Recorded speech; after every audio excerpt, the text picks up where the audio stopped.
Throughout this week, the lifeless bodies of three young persons, Rio Maximin, Faith Griffin, and Christopher Dominique, as well as the bodies of two others who to date remain unidentified, were discovered, inspiring genuine terror all throughout St. Lucia.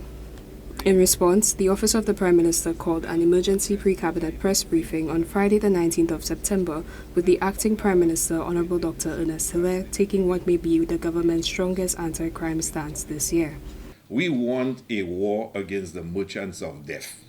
There are people who are out there, shooting indiscriminately, taking the lives of individuals. It must stop. And the police, we are asking the police to do even more than what they've done before. And we know they've put in a lot of effort. But we require a very powerful statement from the police that they are going to take back the streets, they're going to take back the communities, and they can depend on us.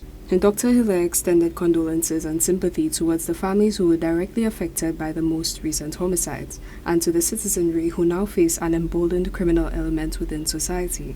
This, he says, calls for a redoubling of national crime-fighting efforts. It recommits us to the fact that we have to build a national alliance for us to fight this menace which is plaguing our society. We're very clear in our minds that the fight against crime is a national endeavor. It requires every single citizen to participate in it. So we say to you to feel assured that your government remains committed more than ever to fight against crime. We've said to the police, the principal agency that has to go out there in the trenches, in the fields, on the blocks, and throughout St. Lucia to fight crime, that they have the total and absolute support of the government of St. Lucia to do whatever is necessary within the law to curb these continuing incidents of crimes.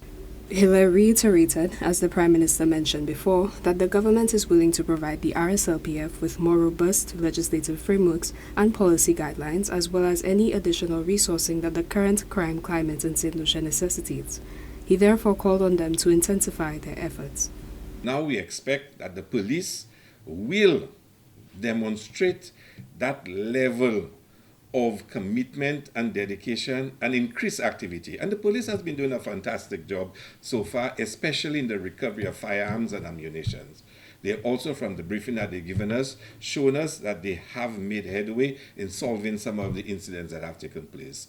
But St. Lucians are asking for more, and we are asking for more. We want to see the police intensify their efforts to bring those criminals to justice and to address those that are even thinking about committing such crimes.